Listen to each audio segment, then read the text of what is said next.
before to share the screen, maybe we can make some introduction. So if you are okay, okay.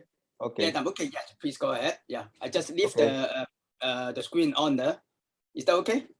Okay. Do I need to stop sharing? I will speak the introduction and then we will start to share. Okay. Okay. Yeah, please. Okay. Hola a todos, ¿cómo están? A los que están conectados, bienvenidos, sean de la parte del mundo en el cual estén.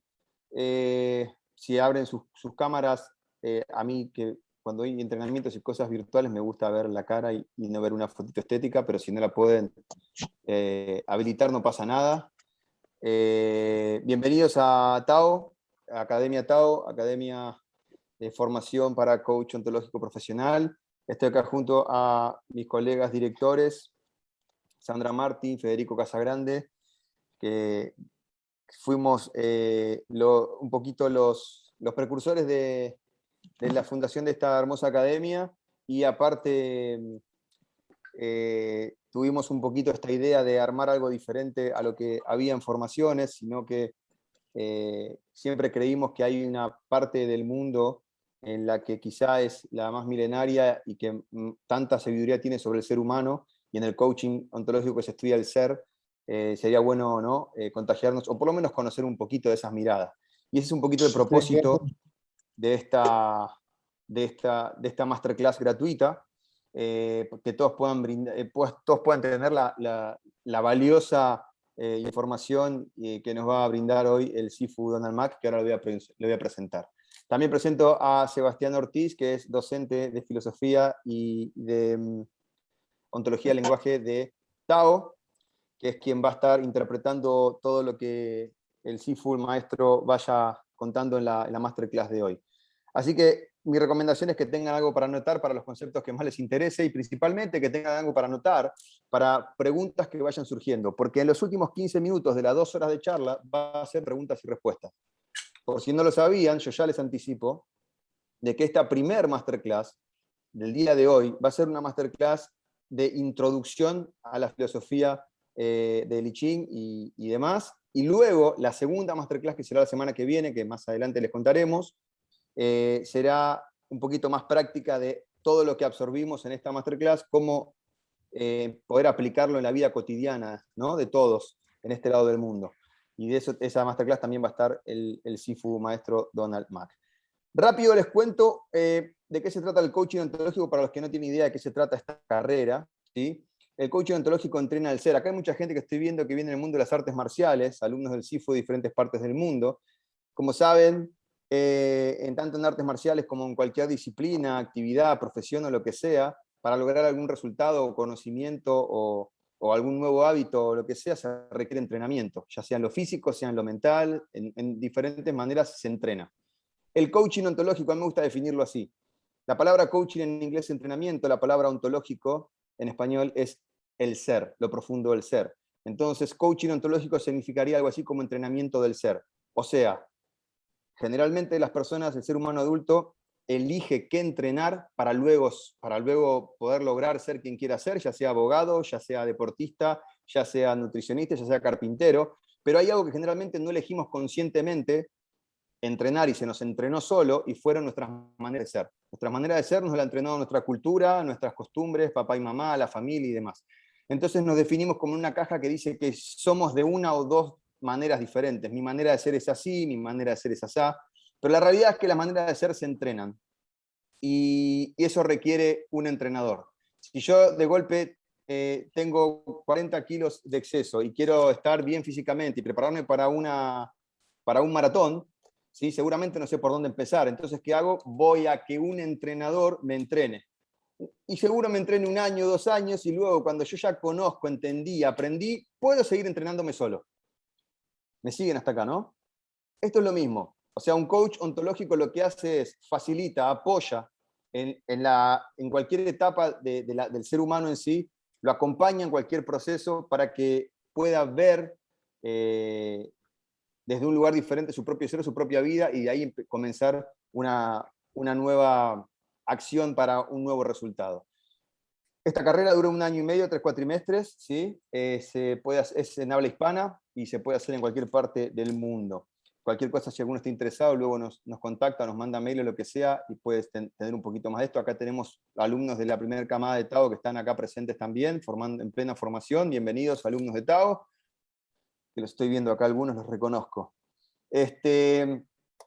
Bien, hago una breve reseña. Él se va a presentar mejor que yo, pero yo les voy a contar cómo él termina acá, ¿no? Y cómo es invitado nuestro. Yo vengo del mundo de las artes marciales desde muy chiquito, y tuve un maestro de toda la vida, un arte marcial que era coreana, ¿sí? Un día yo ya, habiendo llegado a un muy buen nivel de ese arte marcial de muchos años, me llama la atención, siempre me llamó de chiquito la atención la filosofía budista, oriental y demás, y me metí en un arte marcial china que me fascinó porque era más intrínseca que física, y empecé a entrenar eso. Y luego de 5 años de entrenar, mi maestro de acá se muere en un accidente, ¿sí? Automovilístico, y quedo de alguna manera, para llamarlo marcialmente, huérfano. Empecé a buscar algunos maestros acá en Argentina, practiqué con algunos, entrené con algunos, nada me convencía. Sí, el arte marcial china con el que yo entrenaba tuvo un muy gran maestro, que era el Sifu Claudio Di Renzo, aquí en Argentina, una eminencia del arte marcial chino en Argentina. Y en un momento le dije al Sifu que quería ir a buscar a mi maestro a la cuna, que era China. Él me dijo, te apoyo, ningún problema. El tema es que yo le digo, no sé hablar chino y no tengo ni idea de nada de allá. Pero bueno, él me apoyó en mi viaje y fui. Fui con una mochilita y me puse a entrenar en diferentes escuelas. Averiguaba estando en Hong Kong, estando en el sur de China. Entrené en 11 escuelas. De las 11 escuelas en las que entrené, la primera en la que entrené fue en la del Sifu Donald Mack, que me abrió sus puertas y me fascinó. Me fascinó la experiencia, estuve más de un mes allá, pero cuando lo encontré, de todo lo que entrené, sin saber qué me iba a decir, volví a viajar a China, y en mi segundo viaje, no, en mi primer viaje, perdón, le pedí a él, si volví a Hong Kong, y le pedí a él si podía ser mi maestro, si me tomaba como discípulo. Y él me aceptó, fui su primer discípulo en Latinoamérica. Él tenía discípulos en Europa y, bueno, obviamente en Asia un montón. Es la segunda generación de Ip Man. Ip Man es el maestro de Bruce Lee, ¿sí? Él es segunda generación de Ip Man, es una eminencia del Wing Chun. Acá hay algunos maestros, ahí está un querido hermano de Colombia, Álvaro León. Sifu Álvaro, bienvenido, compañero de allá de Bogotá. Un gusto estar con ustedes, querido hermano. Gracias por la invitación, ¿oyó? Para todos, un saludo desde Colombia.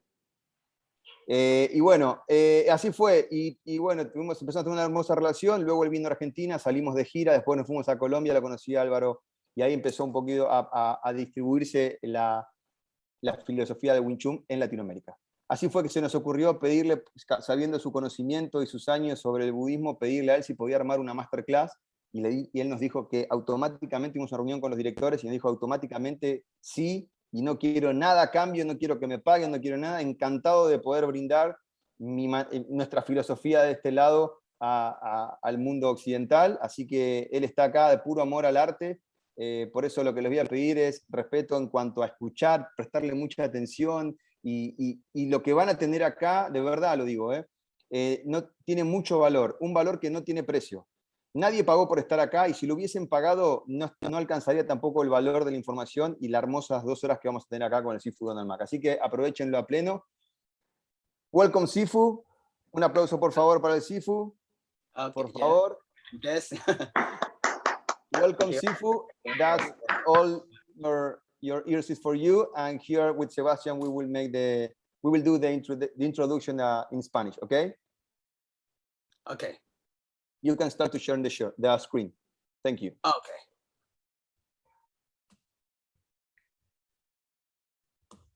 All right. All right. Is everything okay? The audio, video. All right. Okay, then. Good morning and good evening. Good evening to everybody. Yeah, some of the participants I know is from Europe, so that it's the early morning for them. So yeah. Anyway, thanks for joining the class. And as introduced by Summer, the topic today is the introduction to the Oriental philosophy. So when we talk about Oriental, we basically based on the focus on the Chinese philosophy. The Chinese philosophy, the source, the origin of the Chinese philosophy comes from Ching in the topic. So that's why in today's class, we'll talk about this book. And this book is very difficult to read, very difficult to understand. Without people to coach you, to interpret you, to explain to you that I think it's the very low chance that you understand what is the book about. So you need to translate and Saspiani. Yeah. Yes. I'm just taking notes. Bueno, se presenta a Donald. Thank you, Donald, for being here. Lo que dice Donald es que, bueno, esta es una introducción a lo que es la filosofía oriental, y puntualmente en esta clase y en la próxima él va a estar hablando de filosofía china, ¿sí? Cuyo origen es el libro que se llama el I Ching, que ahora él va a profundizar un poco más, y que ya aclara desde el vamos que el libro es un libro que es difícil de interpretar, por eso ha requerido y tiene gente que se ha dedicado a esto, sobre todo de los contenidos del libro, no solamente los contenidos y su traducción, sino la interpretación del mismo. Please go on, Donna. Okay. First of all, and let's look at the I Ching book. How the I Ching book like in the internet. All right. Ahora nos va a mostrar cómo se ve el libro. This En la book red. is translated by Richard Wilhelm, the German. Okay, look at this. Está traducido por un señor alemán. Now, first of all, this doesn't mean universal or doesn't mean standard. Each I Ching book is different from each other. There are many versions of I Ching book available in this, in the world. I mean, also in Okay. This is Richard Wilhelm is just one of the examples I found in the internet. Use it as an illustration. Donald dice que hay varias traducciones del libro de I Ching. Esta es una de las que aparecen en la red, que está traducida por este señor Wilhelm, un alemán llamado Wilhelm. All right. So this is the I Ching book. Basically included the 64 hexagrams. 64 hexagrams are there. El libro incluye, como está mostrando Donald, hay 64 hexagramas, que después seguramente va a profundizar qué es un hexagrama.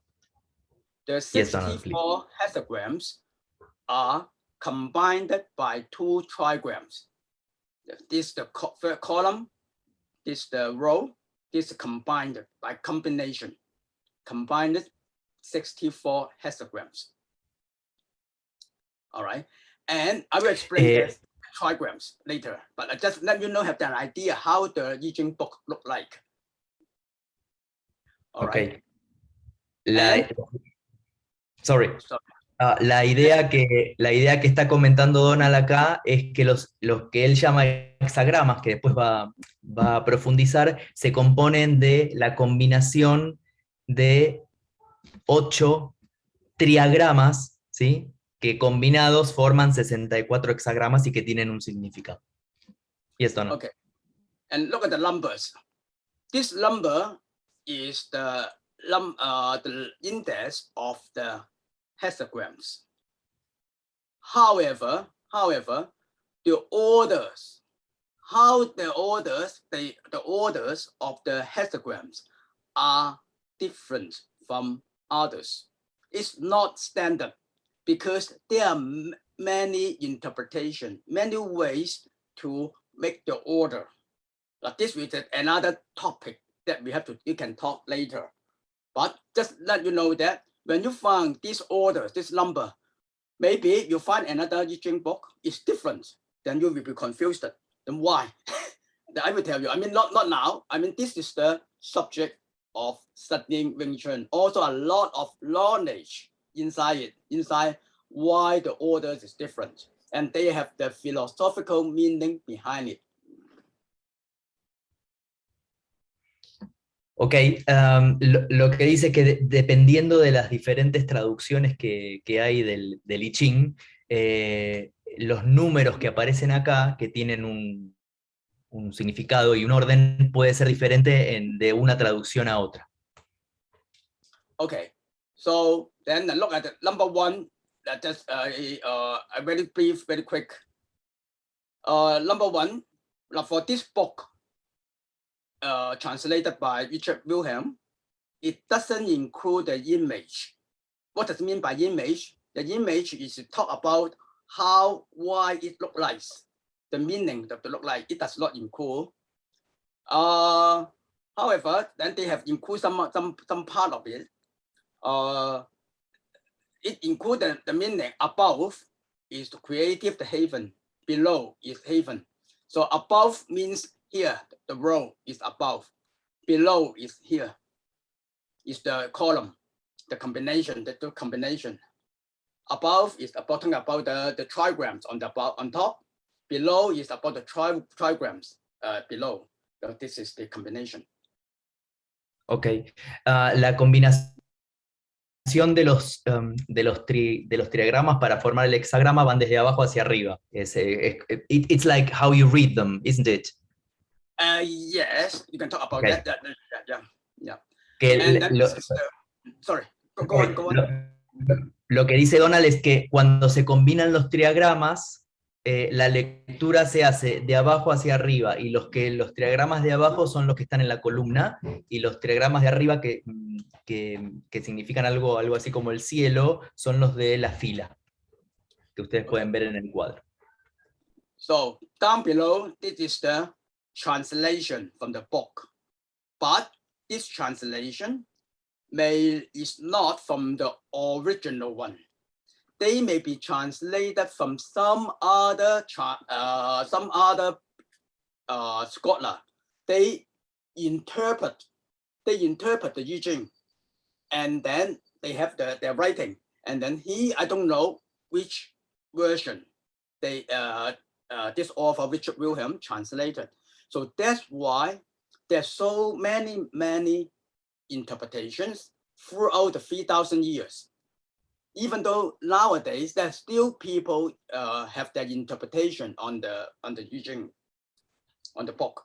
I mean on the I Ching, then maybe the Western scholar, they pick up this guy's translation. I mean this guy's writing, interpretation, then they do their translation. Yeah. So entonces, el libro que podemos ver hoy, que al menos el que está mostrando Donald acá, es el producto de 3.000 años de interpretaciones y traducciones. Sobre todo las últimas traducciones se han hecho en los últimos 2 siglos por los occidentales. Pero lo que entendí que quiere destacar es que no es algo literal, sino que ha sido el producto de varias interpretaciones de varias generaciones a lo largo de 3.000 años. Okay. By the way, this is not beer, this tea. I just used a mug to drink tea. This is tea, not beer. All right. Okay. A very brief understanding about what the I Ching book like and some background information. Then we go back. I will go back to the very basic about the name. So the first topic, we talk about understanding the book. First of all, this book is a manual for divination in the ancient time and divination. But now it comes to a philosophical book. And what's the evolution? Now this is the first thing that you need to understand about this book. Lo que dice que originalmente el libro empezó como en el aspecto de la adivinación, ¿no? Lo mitológico de la adivinación, y a lo largo de estos 3.000 años ha ido acercándose también a lo que es el aspecto filosófico. All right. Number one, we need to look at the name, the title of the book is called I Ching. I Ching is I and Ching is 2 Chinese words. And let's look at I. There, I have the 2 meaning. One is explicit, one is implicit. explicitly, yi means divination book in the ancient time. It just means divination book. Yi means in ancient time. So if you have any books of similar nature, can be called yi. But it's just nowadays we only leave the Zhou Yi. Zhou Yi will explain it. It can pass down nowadays. In the ancient time, 3,000, 4,000 years ago, we have a few yi book, yi, which means as divination book. So any book of nature of divination, that's called yi. Bueno, lo que dice es que la partícula I del I Ching significa algo así como el libro de la adivinación, ¿no? Y también se daba ese nombre también a las personas que se dedicaban a este aspecto del libro. Secondly, explicitly, it's about the profession. So if people can master, they're talking about people. First, it's talking about the book itself. Secondly, it's about the people. If anyone who can master and interpret, who can interpret the divination book to predict the future events. So it's also called the yi. También se aplica, como les decía antes, a las personas que leen el libro en los aspectos de adivinación para predecir el futuro. All right. Second, also about the yi. Yi also has an implicit meaning. In implicit meaning, people will refer yi like a lizard. See, look at the pictures. Look at the word, it's the original word about yi. And when you look at horizontally, then it's like the lizard. It looks like the lizard. It looks like the lizard. All right.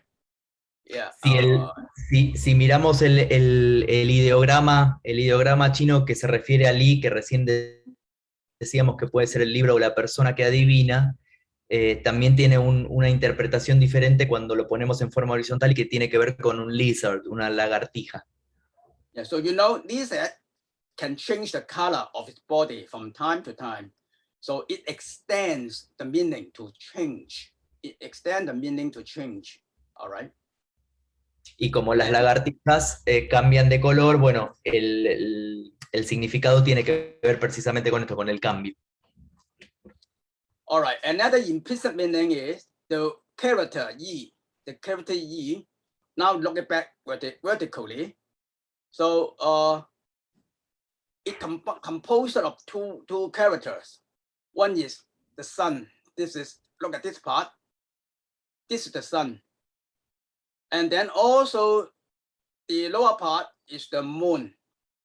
The lower part is the moon. So the day, the sun and moon, it means the change of the day and night. It changes from time to time, day and night, day and night. So which means you won't have the day all the time. You don't have the sunlight all the time, or you won't have the darkness all the time. So if you present your life, you won't be at the low side, downside all the time, or you won't be prosperous all the time in your life. It changes. That's life. Changes is life. Nothing is permanent. So this is also from the word itself telling you about changes. Everything changes. Bien, él cuenta acá que el ideograma, el que está marcado, el primero, que se ve en forma vertical, tiene como dos partes, ¿no? El sol y la luna, que representan de alguna manera el día y la noche, es este perpetuo devenir o cambio constante, ¿sí? Okay.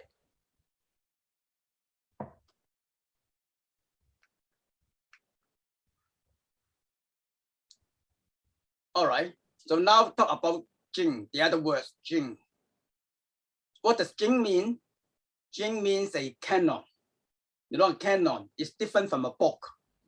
It's much advanced, like a Bible. It's not an ordinary book. You cannot say any book is a Ching. Ching is it's much higher or advanced So it's not, so this is a Ching. So this is a canon. Okay. And then two words together, Yi Ching together. So, but it's just for the normal people, the understanding, they say the book of change. To be more exact, it should be the canon of change. It's the canon, not just a book, but just for people easy to accept the idea. It's really great. It's up to a very high level. It's a great book that they can call it a book. You won't say Bible is a book. Yes, we will say it's a book, but it's a normal sense. But actually, its content is a Bible. Yeah, you know what I mean? Yeah. That's Ching means canon. Bien. Ok. Aquí lo que comenta, bueno, que la palabra Ching, que de vuelta vuelve a lo que es el significado del libro, no se refiere a un libro ordinario, se refiere al canon o a un libro canónico, que para los occidentales lo más familiar sería la Biblia como un libro canónico, un libro fuera del ordinario, diríamos casi un libro sagrado. Okay, now look at that. After understanding the title and understanding the meaning Yi and Jing, then let's look at the evolution, how it come from the divination to philosophy. So originally, it is a divination manual named Zhou Yi. Now the other terms, Zhou Yi, Yi Jing, is that the same? Now we'll explain Zhou Yi and Yi Jing. Sometimes we term it as the same one, Zhou Yi and Yi Jing, two terms. Actually, it will refer to the same book, but with a slight difference. So Zhou is talking about the Zhou. What does it mean by Zhou? Zhou refers to the Zhou dynasty. This dynasty is in the history, Chinese history, lasted longer than any other dynasty in the Chinese history. It's over almost 800 years. This dynasty lasts for almost 800 years, not 790 years. So Zhou Yi means the Yi Jing at the time of Dynasty Zhou. We also refer this book as another name, Zhou Yi. Okay. Bien, lo que dice Donald es que bueno, el libro que llamamos I Ching también se lo conoce como, how do you pronounce it? Zhou. Zhou. Zhou Yi. Zhou. Yeah. Zhou Yi. Zhou que viene, cuyo nombre viene precisamente, digamos, es el nombre que viene de cuando se escribió el libro, que fue cuando reinaba la dinastía Zhou en China, que fue, it was the second dynasty in China, wasn't it? The second longest. The second longest Han dynasty. Han. Okay. Anyway, la dinastía Zhou, 23 dynasty in the Chinese history. Okay. Now we don't have any dynasties, not emperor. Now it's republic. Yeah. Mm-hmm. Okay. Este libro es el que se escribió durante la dinastía Zhou, que fue una de las dinastías que más tiempo duró en la historia de China, ¿sí? Que duró alrededor de 800 años. Entonces, el nombre I Ching también se puede llamar Zhou. Okay. Okay, Donald. All right. So, now about the contents of this book, the Zhou Yi, well, contributed by 3 people. These 3 people is actually not an ordinary people. This is a sage. We regard it as a sage. Sages, sage, S-A-G, sage.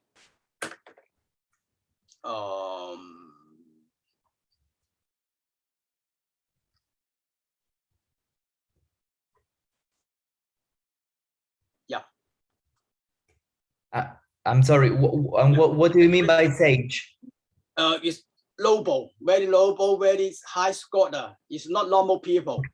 Sages, yeah, okay. Sage, yeah. Bueno, la escritura del libro a través de estos años lo han hecho varias personas que,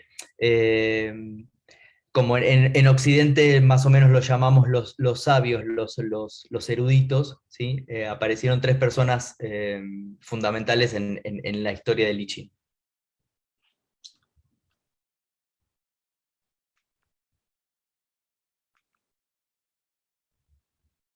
Okay, who are they? Who are these three people? First one is a Fu Xi. First one. He is sometimes about 3000 BC. So up to now, which means 5,000 years ago. This Fu Xi 5,000 years ago, he's the one who created the 8 trigrams. The 8 trigrams. Just now you see the 3 lines. The 3 lines. He's the first one create the 8 trigrams. Fu Xi sería una de las primeras personas que alrededor del 3000 a.C. comenzó a escribir, es un personaje legendario, no sabemos si es real o no, pero fue el que comenzó a escribir los triagramas. Okay. Then 2000 years later, about 2000 years later, in the Zhou dynasty, just now I mentioned that the Zhou dynasty, the King Wen, he further developed these 8 trigrams into 60 hexagrams. Just now I explained it already. First, we got the 3 lines trigram, and then 2000 years later, King Wen further developed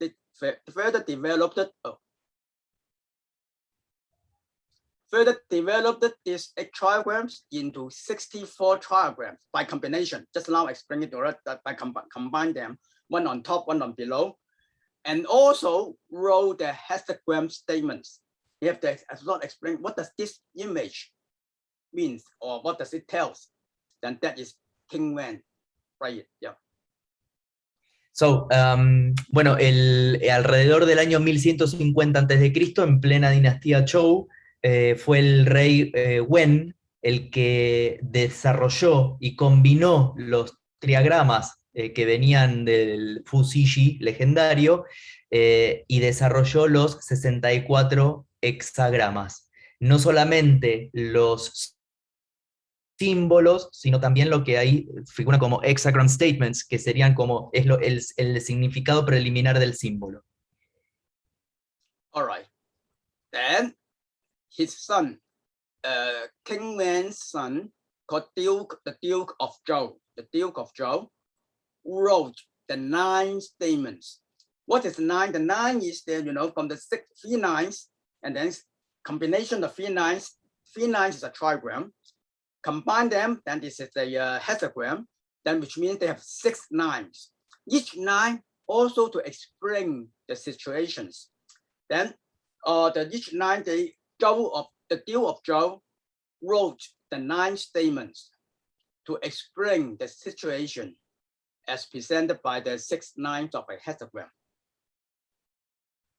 Como ustedes podían ver en el cuadro que había mostrado Donald al principio, que cada triagrama son 3 líneas y los hexagramas son las combinaciones de los triagramas, con los cuales tenemos 6 líneas. Lo que hizo el hijo del rey Wen, que es el duque Zhou, fue hacer comentarios o explicar qué significaba cada una de las líneas que conforman los hexagramas. All right. So just the 9 statements. So that this 9 statements. There are 6 lines. You say that 6 at the beginning, 6 in the second. What does it mean by 6 here in this book in Richard Wilhelm? 6 is 6 is yin. Sorry, 6 is yang. 9 is yin. 6 is 9. Okay. So 6 in the second is yang in the second. 9 in the third place. Sorry. 6 is the yin. 6 is the yin. 9 is the yang. So first 9 here, 6 at the beginning, the yin at the beginning. 6 in the second, yin in the second. 9 in the third means the yang in the third place. Yang in the third place, the third 9.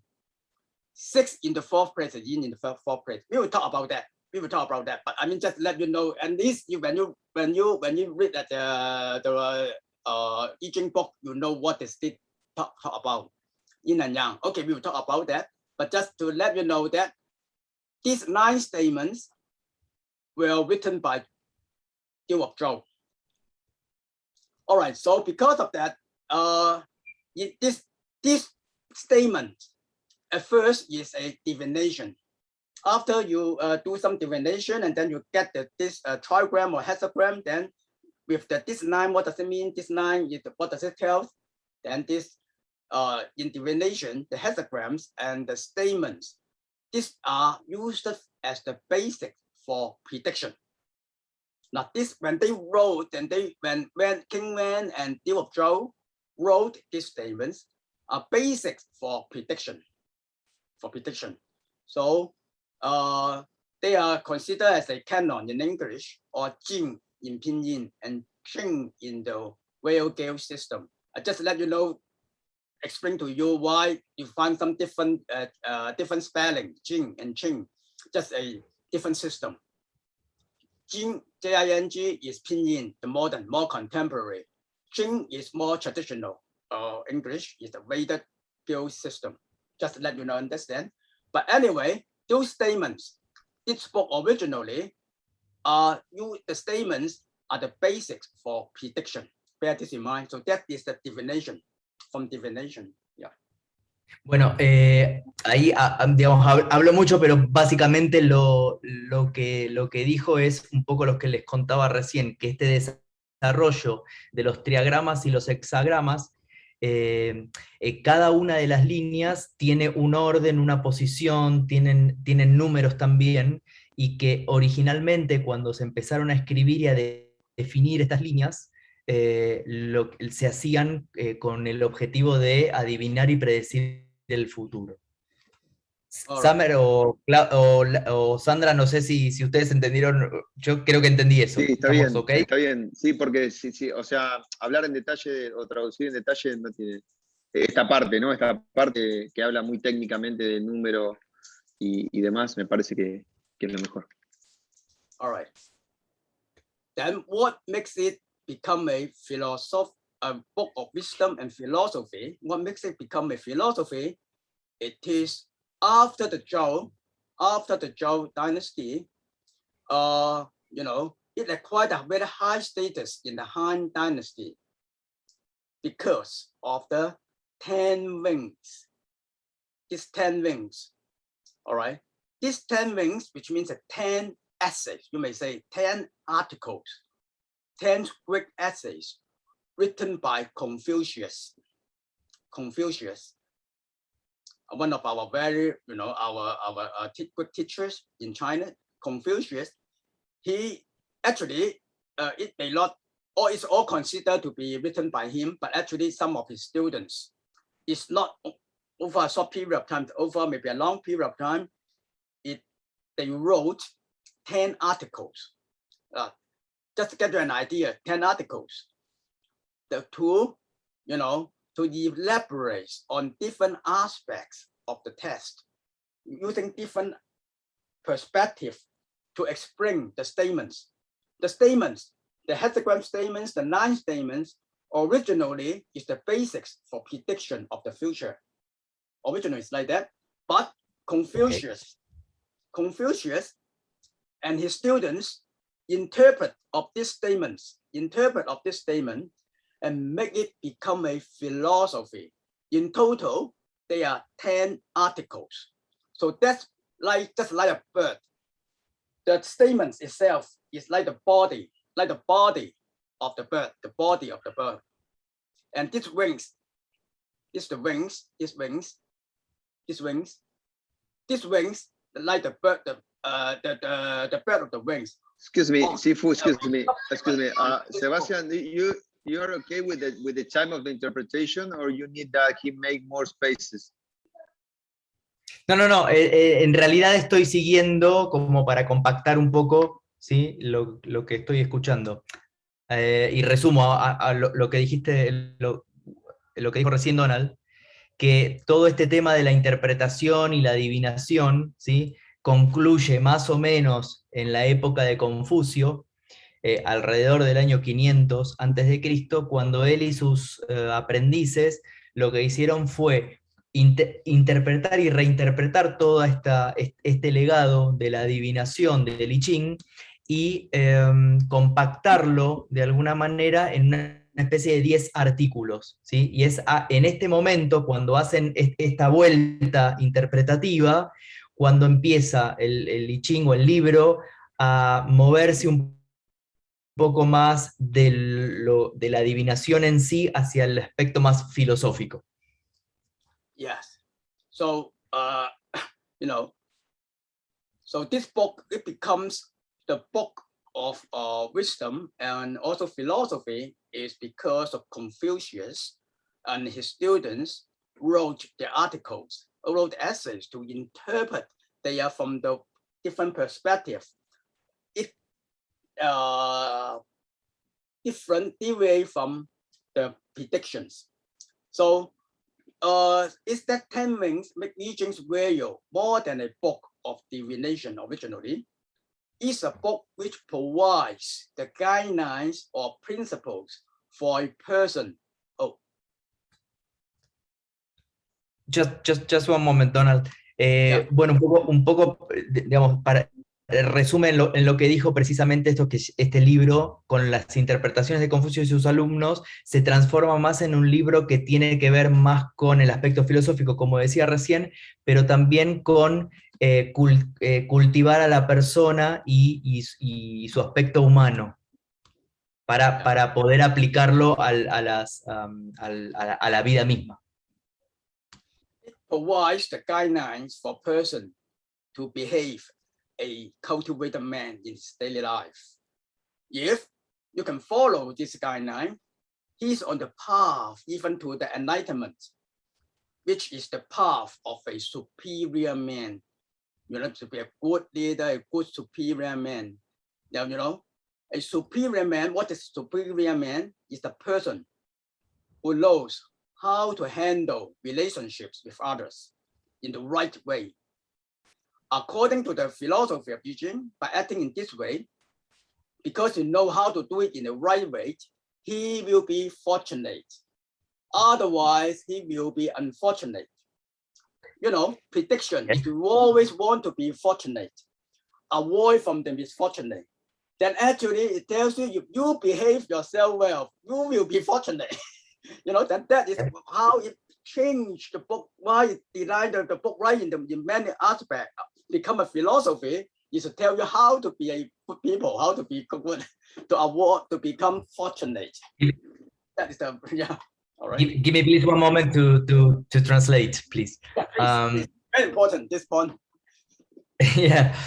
Entonces, lo que dice en este aspecto desde Confucio en adelante, el libro se transforma más como en un camino, con esto de los principios y los artículos y estas interpretaciones que van más ligadas a lo que es el desarrollo de lo que Donald llama como el camino al hombre superior, que sería como el camino de la iluminación, ¿no? Si nosotros seguimos esos principios, estaremos en el camino de la iluminación, ¿no? Que a una persona le sirva no solamente para su propio camino, sino también para gestionar las relaciones con otros de acuerdo a la filosofía del I Ching. Yes. All right. So then actually the book, this book, Zhou Yi, this book is the contents is well contributed by 4 sages. Yeah. It is Fu Xixi. He first wrote the 8 trigrams, 3 lines, okay? Broken or solid, broken 9 or solid 9, yeah. I will explain this.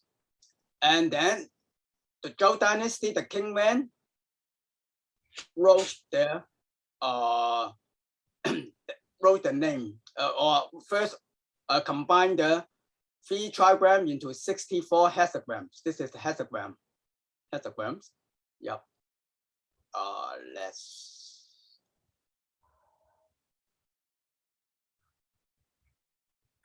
All right, this is hexagram, and also he wrote the name of the like this one. This name is modesty,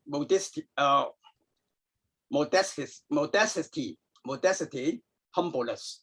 Okay, and why? Then we have that. And then he also wrote the statement. So this is the statement. This one. This is the whole line.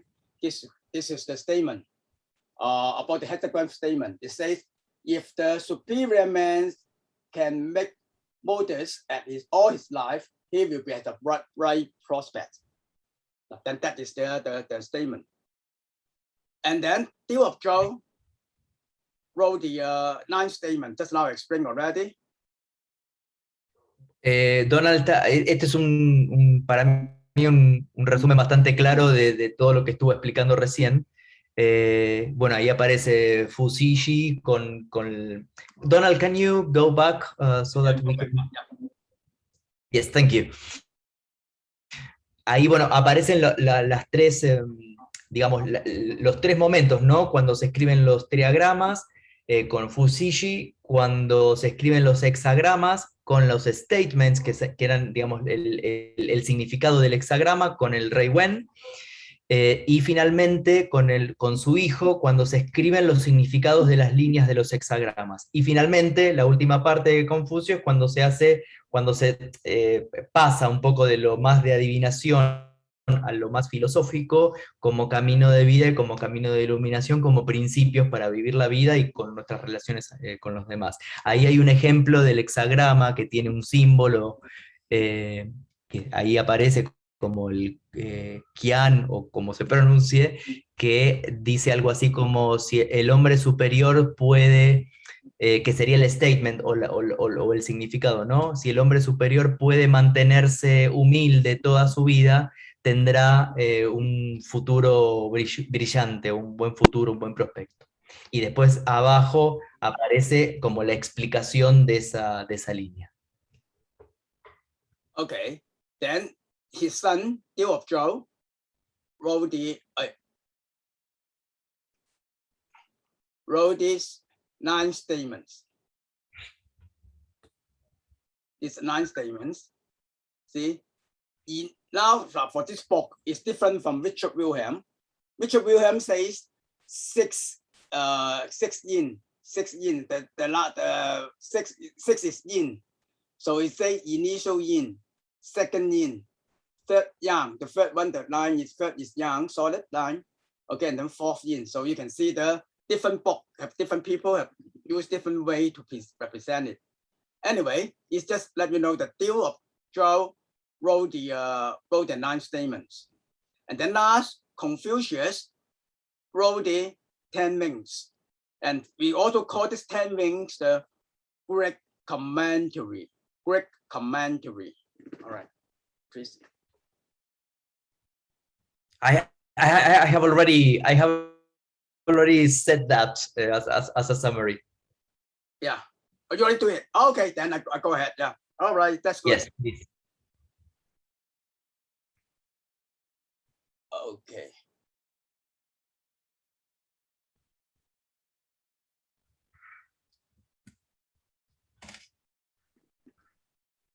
All right, so now you have clear about that. Excuse me, Sifu, just for taking note that we have now we are 50 minutes of the masterclass, and we need to spend, and we are, I think, for the 9, right? Yeah. Just for know about the time, okay? Yeah, I know. Okay, let me finish this purchase. So here, so now come to now. So you will see that you have come across the name Yi Jing and Zhou Yi. Yi Jing and Zhou Yi. So these 2 names, Zhou Yi and Yi Jing, these 2 names are used interchangeably nowadays. Just now I explained you already. So Zhou Yi, it refers to the book that with the Zhou dynasty, and Yi Jing is just original. But now because the contents, some people only include the first 3 parts, some does not include all the do not include all the parts, especially the last part written by Confucius, the 10 wings. The 10 wings may not be included all in the book. So different books have different contents. Basically, the difference are from the 10 commentaries, the 10 wings. Okay, so as I said, some will include the test of hexagrams and the nines, as well as the very fun parts of the Greek commentary. Some, however, only include the test of the hexagrams and nines without the later. So, but these two names are used interchangeably. Yeah, just have the basic idea, so that you don't think. So I couldn't quite catch the commandments or the intervention of Confucius is only found in the Zoe and not in the I Ching. No, is it? It depends on people. What do they want to include in it? It all depends on what people want to. There's no standard, as I said. Yeah. Okay. Entonces, básicamente lo que comenta Donald es que independientemente de si es el libro de Ching o el Zouyi, dependiendo de las traducciones o de las interpretaciones, tienen diferentes contenidos. En algunos aparecen los commandments, tipo los mandamientos o las líneas, los artículos de Confucio, y en algunos otros no. Pero el I Ching es el original. ¿Entendí bien, Summer? Es por ahí, ¿no? El I Ching es el original. Sí, I Ching es el original. All right. Okay, I think this is the stop of the first part. We have another hour, right, Summer? We have another half an hour. So we have 50 minutes around 50 minutes more. Stop at now. It is 8 o'clock only in Hong Kong time. We should stop at 9 o'clock, but now it's 8 o'clock. Why? Summer? You hear me? No. Can you repeat, please?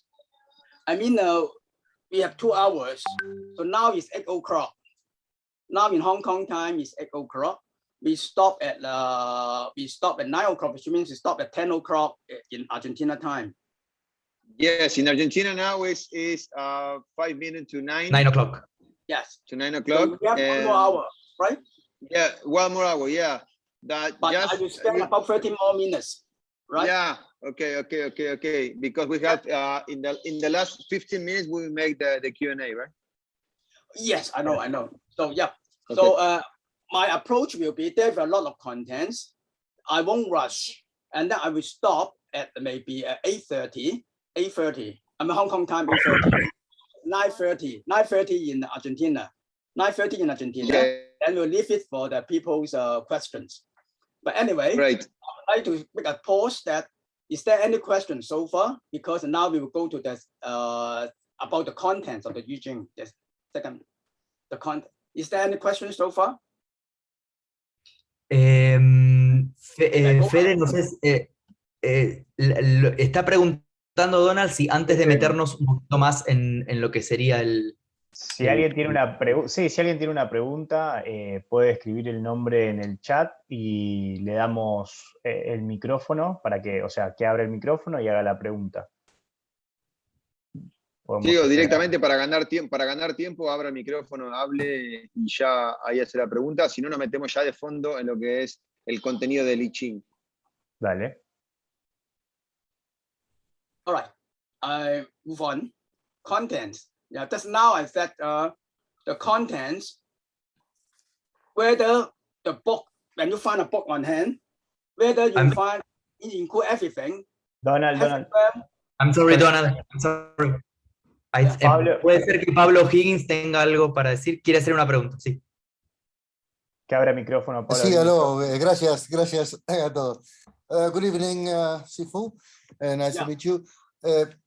Pregunta, ¿lo hago en castellano o en inglés? No sé, por ahí. Hacelo en castellano si todo el público te puede. Sí. Bueno, una cosa que me quedó pendiente, ya que son 3000 años de traducciones e interpretaciones del I Ching, ¿dónde puedo conseguir el material más original hoy en día? Incluidos los comentarios de Confucio. ¿Dónde se puede? Si es conseguible, existe eso, ¿qué nos diría el maestro? Donald, what Pablo is asking is if there is, where can he get some kind of reproduction of the most original I Ching book, which also contains the articles from the Confucius time?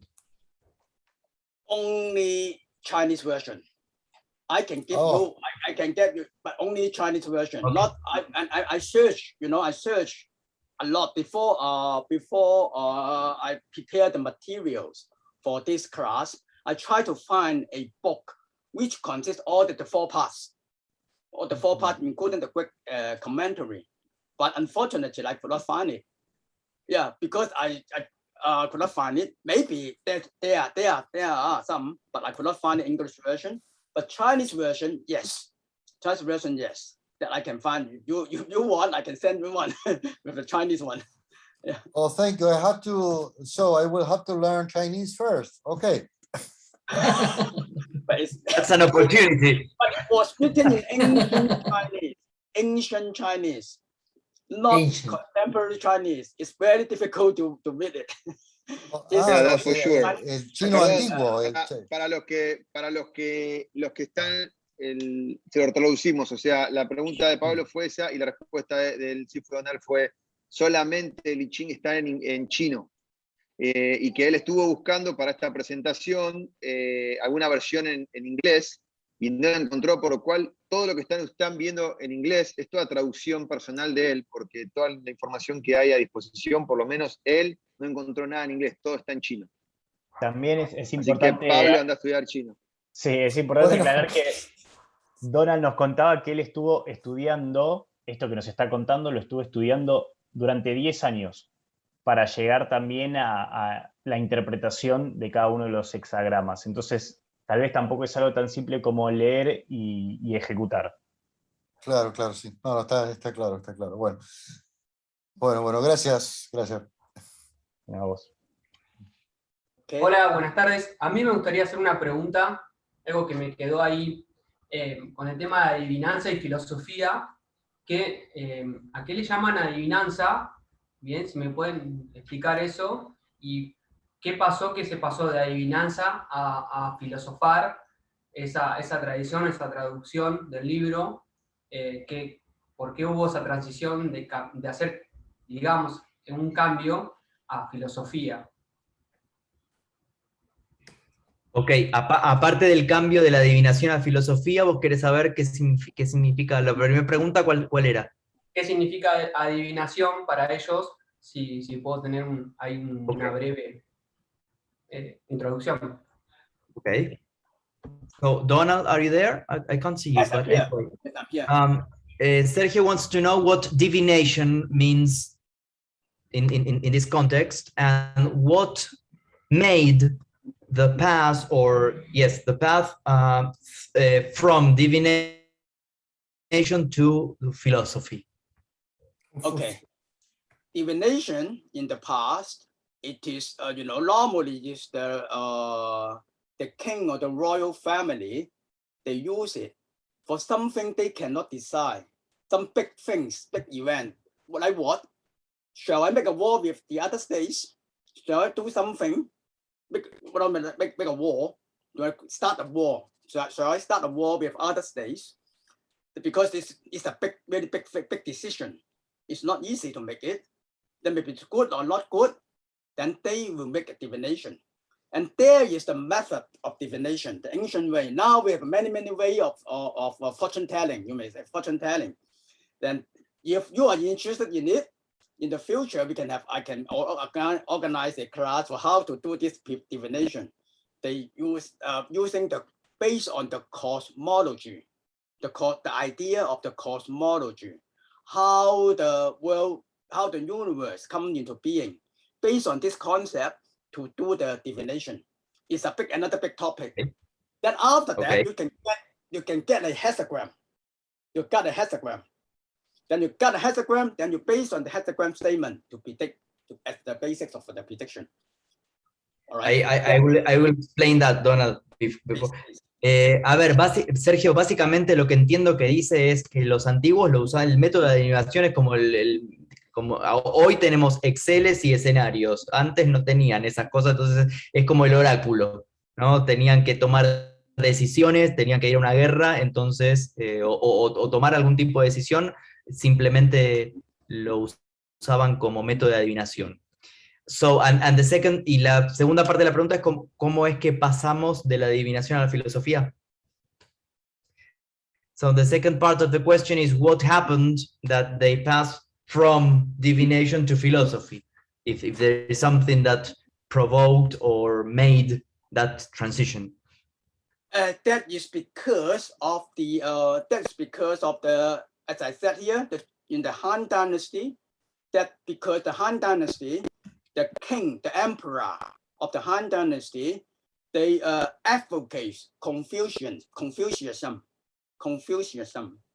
Then it makes Confucianism that because one of the great idea about the Confucianism is in the I Ching, the explanation of the I Ching. So then that's why Confucian's idea is on the I Ching.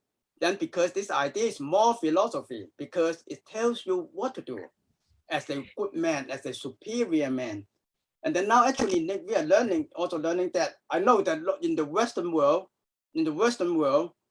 what is we have an example. The philosophy is why and why and why and why. Always ask the question why. And actually, the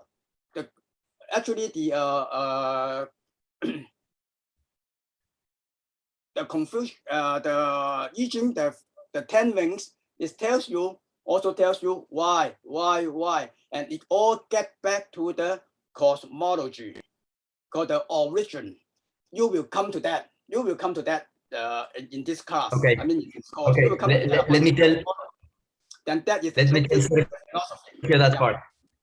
Okay. No sé, Sergio, si lo pudiste entender, pero básicamente el pase es, en Occidente también pasa lo mismo desde de la mitología a los filósofos griegos que hablaban del porqué y del origen, ¿no? En medio de la dinastía Han, lo que se quisieron enfocar más era en lo que le aportaba al hombre las relaciones que había con los hexagramas y el I Ching, más que adivinar el futuro o qué vendrá, o si voy a tener, o si el emperador iba a tener gracia o desgracia en una guerra, ¿no? Digamos, el shift, el pase, fue más a enfocar en el camino del ser humano. Bastante parecido a lo que sucedió en Occidente para la misma época, con Sócrates.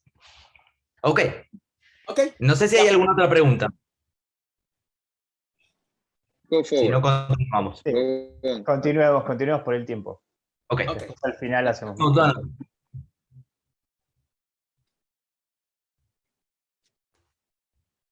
All right. So just now I said not all the book you found on hand include the 4 parts. So now we just a bit more explanation on the contents. Okay, so as I said, some will include the test of the hexagram and the lines, as well as the relevant part of Greek commentary. Some, however, include only the test of the hexagrams and line without the letter. So it is in English version. I at the moment, maybe they have at the moment. I could not find one we have the 4 parts. Only part of that. Richard Wilhelm, they include part of that. All right, and some book they do not. So just a recap about the hexagram. So this is the hexagram. So the upper trigram and the lower trigram, the below one, the top one, the name, and this the hexagram name, Ching. This 10 is the hexagram name. Modesty is the meaning. Humility is humbleness. And why this is called humbleness? Why this image is humbleness? It's because, now the upper trigram is the earth. Upper trigram is the earth. Now you will know the attributes of each of the trigrams. just to let you know that these 6 broken lines are the earth. And this one, below this one, is the mountain. The attribute is the mountain. So normally, the mountain is on top of the land, of the earth, on top of the land. And mountain is very big, very high, very great. And now it goes below the ground. So normally he's great, but he is willing to go below the ground. He willing to go behind the scene, do some many things good to the people, but he willing to go behind the scene. So this is called humbleness. Let me take a minute to explain more or less this. Acá lo que muestra Donald, un poco en la construcción del hexagrama, él explica que los dos triagramas, el de arriba, que son las líneas cortadas, simbolizan la tierra, the earth, y la parte de abajo simboliza la montaña. Entonces, cuando la montaña, que normalmente es la que está en la parte de arriba de la tierra, en el hexagrama aparece abajo, el significado es precisamente el que podemos ver ahí, ¿no? Modestia, humildad. Ok, Donald? Yeah. And then there's a hexagram statement. Hexagram statement, if the superior man can remain modest all his life, he will have bright prospects. Okay, so this is the hexagram statements. And then the 9 statements. Now look at the 9 statements. The first one, the first line, initial yin, because a person who is extremely modest can successfully cross big rivers. Now then you can see from the original, that is translation, cross big rivers, which means in the past, someone want to predict whether I should make a trip, go outside, make a trip, not go outside, make a trip. You know, in the past, transport is not so, in the old days, transportation is not so advanced. If you want to go to other city, some other place, it's very dangerous because they may cross the mountain, cross the river.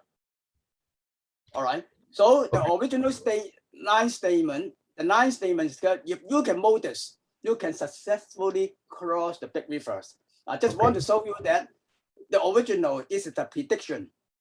So if someone want to, I want to go to other city, other place, should I go? Because why they ask? Because they may face dangerous situation. Okay. They may call the animals, you know, animals, river, a lot of dangers. Let's take a moment. Bueno, ahí comenta, por ejemplo, el significado de una de las líneas de los dos triagramas, o de las 6 líneas del hexagrama, que dice que una persona que es extremadamente humilde puede con éxito cruzar los grandes ríos. Sobre todo esto está escrito, hay que ver el contexto también, que esto está escrito en una época donde los medios de transporte no eran como los de hoy, entonces cruzar ríos o cruzar montañas era algo realmente difícil. Esto de alguna manera en la interpretación sería que la humildad, por más que, esto es una interpretación mía, pero digamos, que la humildad lleva a vencer grandes obstáculos. Yes, Donald. Okay, yes. So also give you one more idea is that when you read the hexagram, you read it from bottom to the top, from bottom and then to the top. And these 6 lines from the bottom to the top represent from the different time period. It's the stages of development of the situation, of any situation, any cases. Yeah. Ok, comenta Donald que el hexagrama, como decíamos antes, se lee de abajo para arriba, entonces ese orden que está puesto de las 6 líneas tiene que ver, I'm sorry, Donald, the order has to do with... Below, from the bottom to top, from the bottom to the top. But it has to do with the development, you said? The development of the any situations. any situation, any cases. It depends on you want to go to the city. Then first you want to make a trip. Then what do you want the different stages? And then first you get ready. Second, you start to go. Third, you are in the course of the journey. Third, so on and so forth. Then these different stages. Okay. Y esto tiene que, y esto tiene que ver también con la evolución de las diferentes etapas. This is not literal, I mean. This is interpretation. It has to do with like crossing the river. Yeah. Okay. Yeah. No, obviamente no es literal, ¿no? El sentido evolutivo, ¿no? All right. So the second the second statement. Okay. And then third. So so that is the 9 statements. And then the number 4, whole or part of the Greek commentary. This is, I said already, not every book you found nowadays on hand is include everything. But I can tell you that some of the translation, they make it more philosophical or is based on the Greek commentary. They based on that.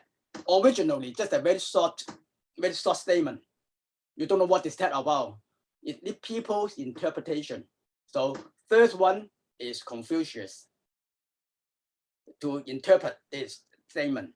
And then over the 3,000 years, the many Greek scholars make the interpretation. Even nowadays, people still make interpretation. But for me, I don't read the nowadays people interpretation. I read the old days. The old scholars.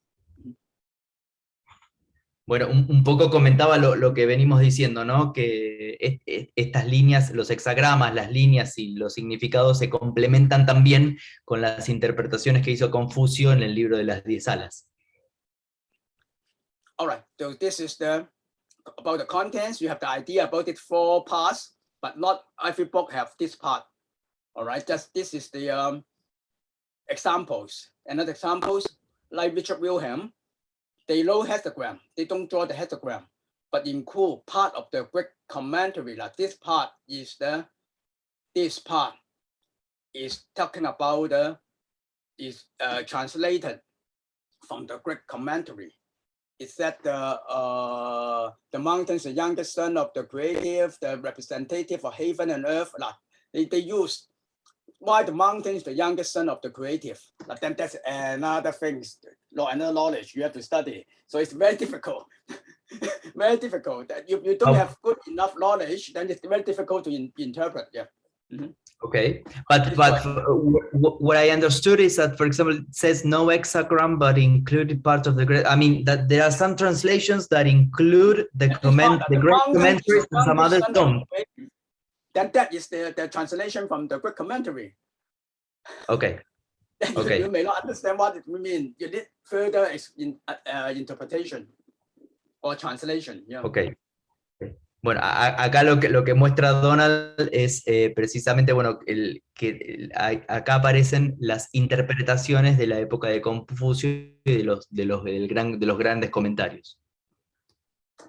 All right. Then there's 9 statements. All right. This is so for this book. This one doesn't include the Greek commentary.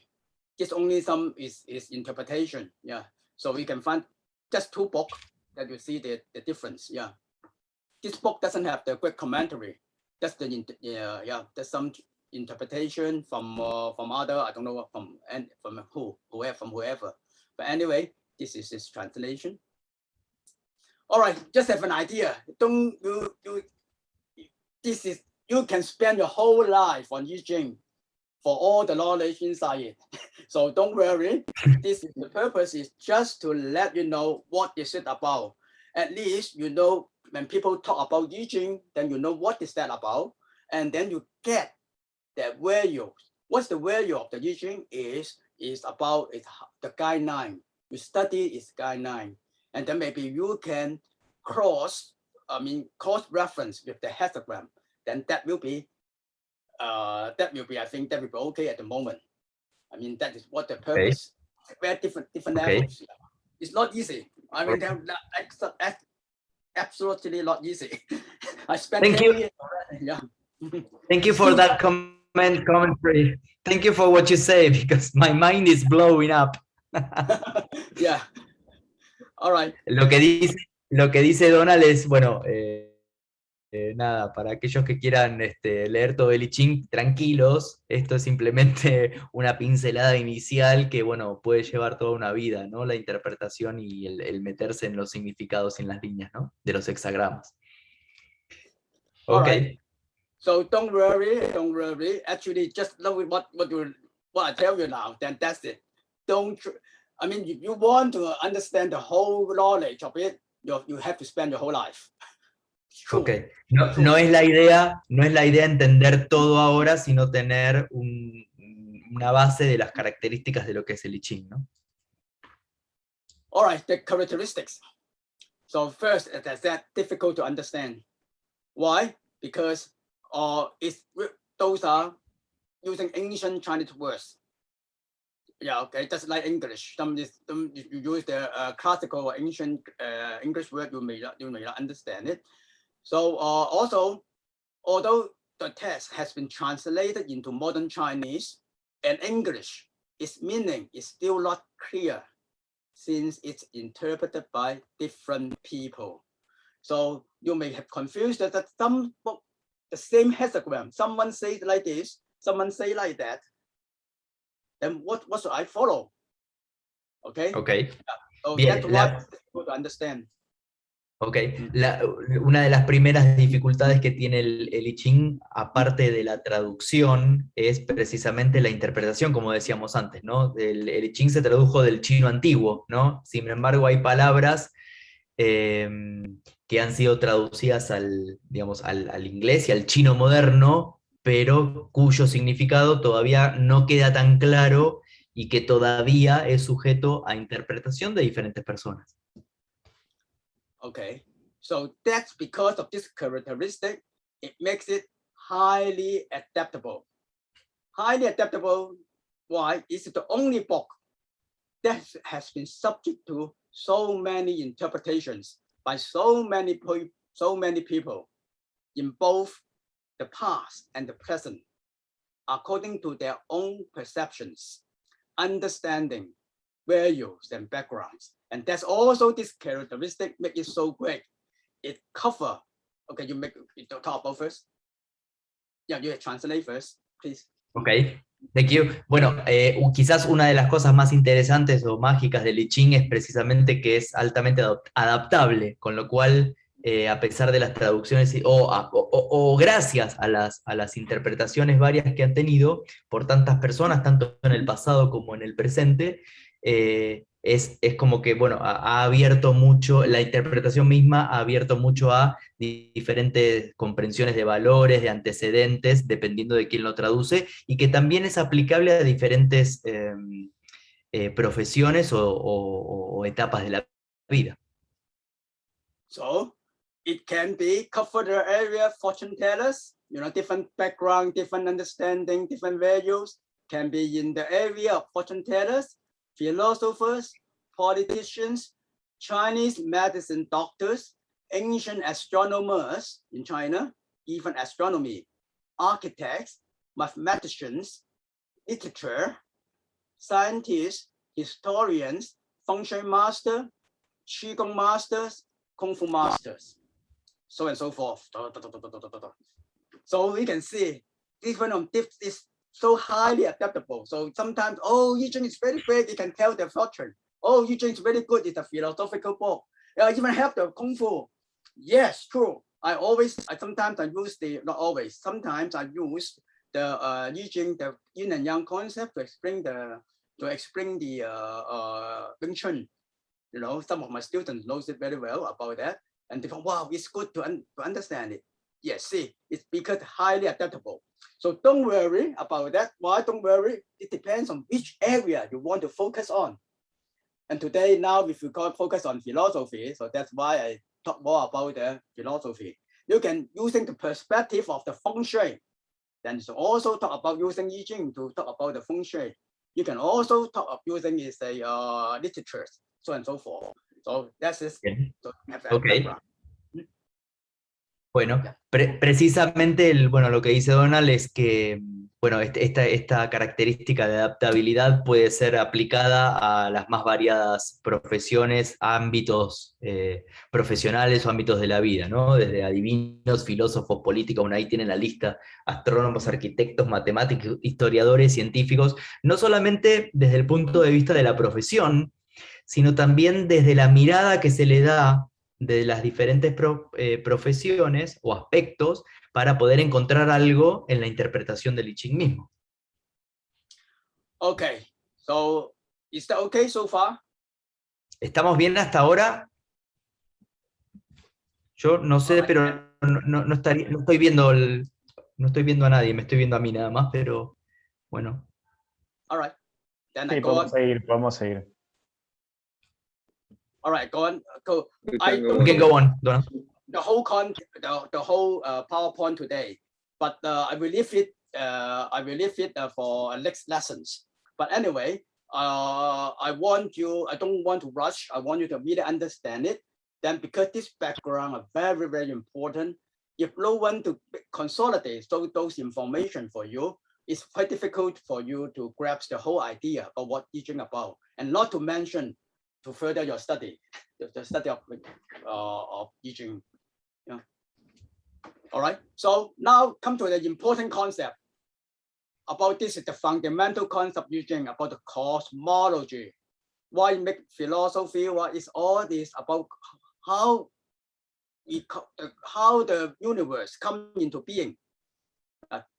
Okay. Bueno, ahora lo que va a comentar Donald es el concepto del Tai Chi y, digamos, la concepción cosmológica de cómo la realidad y el universo es. Okay, we talk about how the universe come into being is we relate to the concept of Tai Chi. Tai Chi, it means the Greek terminus or the primal beginning of the process of the universe evolution. It's the primal beginning, not just the primal beginning of the process of the whole universal evolution, which is based on the interplay of the two forces, yin and yang. Then yin and yang, the two forces came together and then come into the being. Before that, before Tai Chi, Tai, it means very, very, very, very, very, very big, but it still have the boundary. You still have the boundary, the terminus. Okay. Up above Tai Chi, it's Wu Ji, low boundary, boundaryless, no boundary. Okay, so from low boundary, but nothing, then it comes into being. Into being is Tai Chi, and this Tai Chi interplay with the two yin and yang forces. This is the basic idea. The first step. Bueno. Yeah. Ok, básicamente, bueno, esto ya es un concepto bastante más conocido por nosotros, el concepto del Tai Chi, que tiene que ver con las dos fuerzas, ¿no? El Yin y el Yang, y cómo el universo es debido a la conjunción de estas dos fuerzas, tanto en el comienzo de una, y que cuando el comienzo y el fin de estas dos fuerzas, que cuando finaliza una, comienza otra. Okay, all right, so Tai Chi come in the Greek terminus, it's one. I mean, using a number to represent is one things, but this one things inside have yin and yang. This yin and yang force complementary each other to become one. Before that, it is nothing. Nothing come into being. Into being is one. Nothing is called Wu Ji. Wu, no. Ji is boundary, low boundary. Wu Ji, low boundary. Tai is very, very big. It still have a boundary. All right, so that's clear about this idea. So you have let this clear to translate. So you have the Tai Chi, which is the big thing, and the Wu Chi, which is the low thing. Yes, Wu Ji. Wu means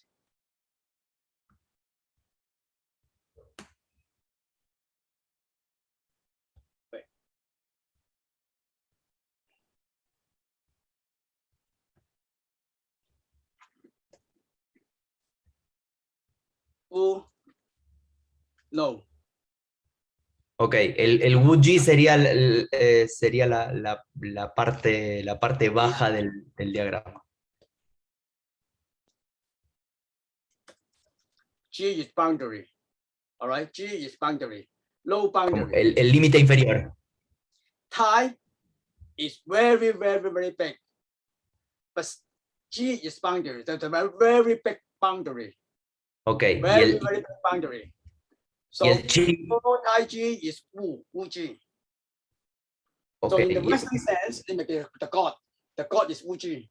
Then it create the world. Then it becomes a Tai Chi. Create the universe. okay. You can use this idea, something like that. Yeah. Ok, so, bueno, acá lo que, bueno, explícalo, digamos, de lo grande a lo chico, de lo alto a lo bajo, ¿sí? Y sobre todo lo que acaba de decir hace un ratito, que yo me lo anoté, es que el Tai Chi como concepto es, it's one thing, es solamente, es una cosa que contiene estas dos fuerzas, ¿no? O varias cosas en sí. So to draw an analogy, you may say Wu Ji. Now it's like Wu Ji, maybe say the God, or heaven in Chinese, heaven, or the God. Okay. Some supernatural power. We don't know what is that. We don't know what is that. It create Tai Chi. It means to create the universe. But this create that, this is from two things, yin and yang force. This yin and yang force. So the creator, I mean the creator of the Tai Chi, yeah, the creator creates the Tai Chi, but it's combined with these two big forces. Yes. Or you may say the two forces get into play to make the Tai Chi. And these two forces can be made by the God or the Wu Ji. Okay, or the, bien, es el concepto. Whatever name you want to make it, yeah. Okay, es el concepto que tenemos del Yin y el Yang, ¿no? Que las dos fuerzas es como cuando, por ejemplo, en Occidente, cuando Heráclito habla de los opuestos, ¿no? Que los opuestos se complementan y forman una sola entidad. All right. So now let's focus on the Tai Chi. The God, we don't talk about that. We talk about the Tai Chi. So the concept of Tai Chi or Yin Yang can be best illustrated by this Tai Chi diagram. I will explain this Tai Chi diagram. All right. Ahora va a explicar el diagrama del Tai Chi.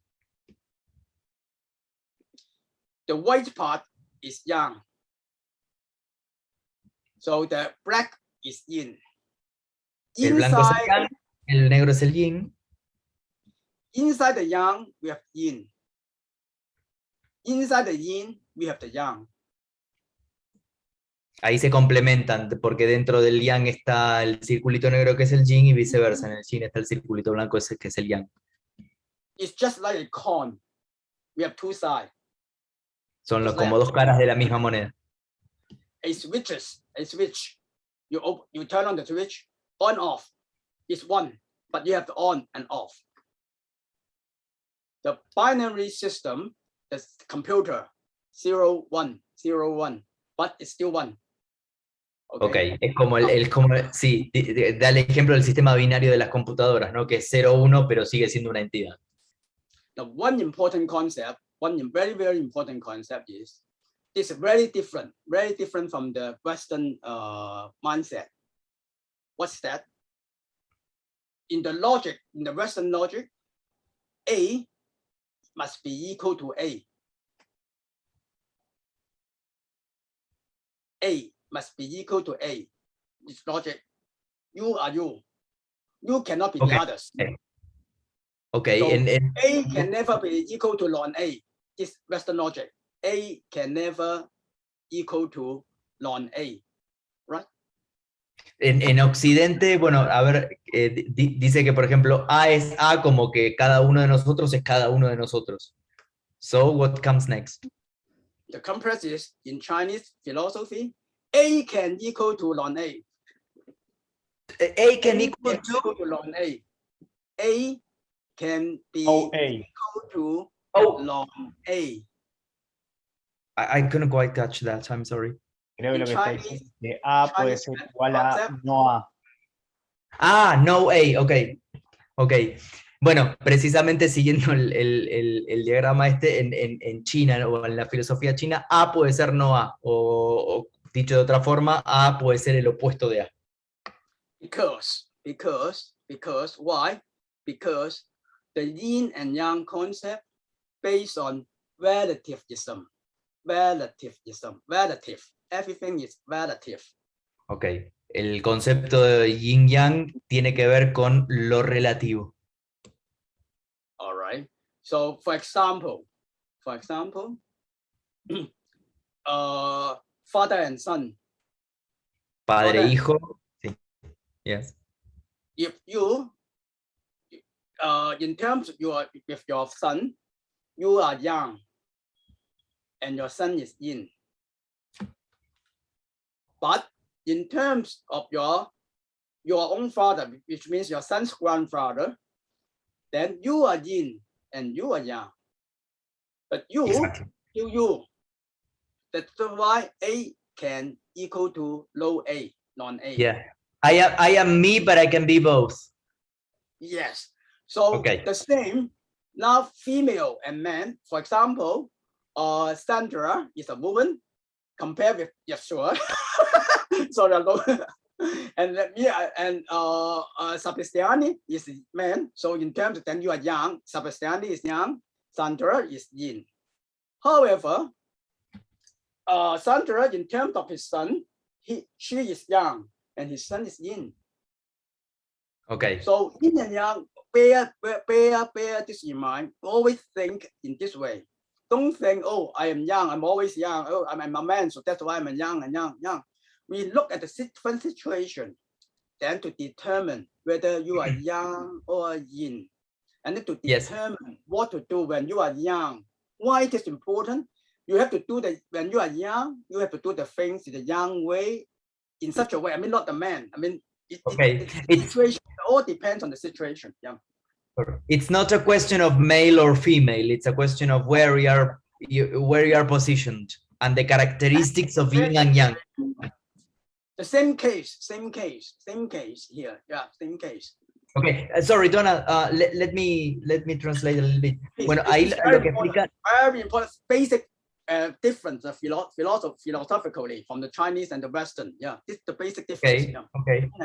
Explico un poquito el ejemplo que daba recién de estas dos fuerzas, que no tiene que ver de la relatividad y la complementariedad de las fuerzas que hacen el uno, no tiene que ver tanto con lo masculino o lo femenino, sino con las características de las fuerzas. Y que, por ejemplo, el padre es yang y el hijo es yin, pero dependiendo de dónde estemos parados nosotros, seremos una o otra fuerza. O, por ejemplo, mencionaba el hecho que a mí me quedó bastante claro de Sandra o yo, que somos desde lo femenino masculino, pero Sandra con referencia, por ejemplo, a es femenino, con referencia a su hija, es yang.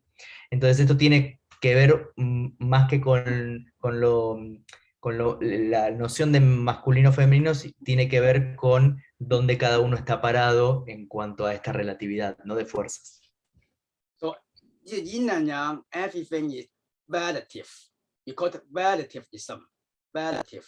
That was the idea. Talk about the Albert Einstein. You know Albert Einstein? Albert Einstein. That is relativism. It's many years ago. Later, then talk about relativism. That is our original idea. 3,000, 4,000 years ago, we talk about that. But everything is relative. En pocas palabras, lo que dice Donald, que los occidentales con Einstein llegaron unos 3.000 o 4.000 años después que la filosofía china, con esto de la relatividad.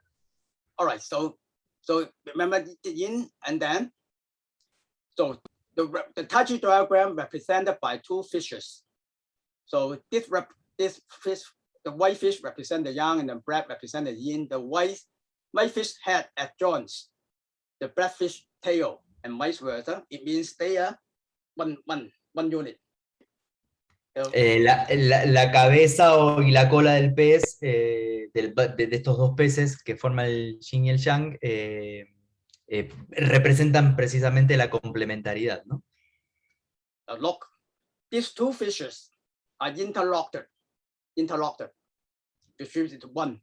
Sí, ok. Yeah. And they are also inseparable. They are like the switches, on and off, this one. But they are two things, like the coin with two sides. Yeah. All right, that's the idea. Ambas fuerzas o estos dos peces no solamente están entrelazados, sino que son inseparables, ¿no? Que son parte del todo, son aspectos del todo. Yeah. And then the relationship, now that's very important, also important concept. The relationship between the two is both opposite and at the same complementary in nature. Okay. Opposite, complementary in nature. La relación que tienen estas dos partes no solamente es opuesta, sino que también es complementaria. This is called, the red line is very important, it's called unity of complementary opposites. Unity of complementary opposites. Just explain all the things. All right, remember this word. This term. Esto significa complementary opposites. Yeah.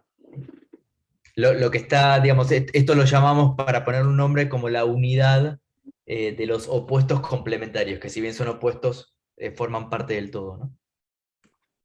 Based on this idea, based on this unity of complementary opposites, it generalized into 6 principles of yin-yang. That this 6 principles of yin-yang explain everything in this universe. Everything in your life, I will tell. Esta relación de dependencia y de unidad despliega, digamos, mirando a todo el universo, despliega en 6 principios.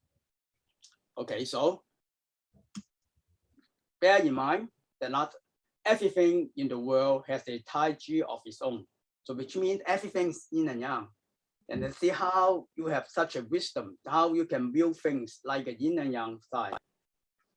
So everything. Todo en el universo es yin y yang. Bueno, básicamente eso. All right. Then now we come to the 6 principles of yin and yang. And I think today we will stop. After finish the 6 principles. Then we'll leave the lesson. Yeah. Antes de finalizar, ahora vamos a ver los 6 principios del yin y el yang. All right. These 6 principles are also very, very important in the philosophical concept, the fundamentals. First, we know that the taiji. All right. First, the taiji. From this yin-yang, we have the 6 principles. First is yin-yang codepending. Yin-yang intertwining. Yin-yang interfertility. Yin-yang intercontention. Yin-yang recursive transforming. Yin-yang recursive resting. So these 6 principles. You need to translate or yep. I can translate them. Los 6 principios serían de las dos fuerzas, siempre hablando de las dos fuerzas, serían la codependencia, el entrelazamiento de las fuerzas, la interfertilidad de las fuerzas, la intercontención de las mismas, la transformación y sería algo como el encerado o el menguante, que sería... What would you say, in other words, the last one? Recursive resting, like the morning. Yes. The resting. Sorry? Recursive resting. Here, recursive resting. Resting or waning. Yes. Do you have another word for that? Oh. Or somebody help me? No, Sifu, resting, you mean like elevation or something like that? It's going. No. Some okay. Another word is some increasing, some decreasing. Increasing and decreasing. Increase and decrease. Make a simpler terms. Increase and decrease. Okay, crecer y decrecer. Okay.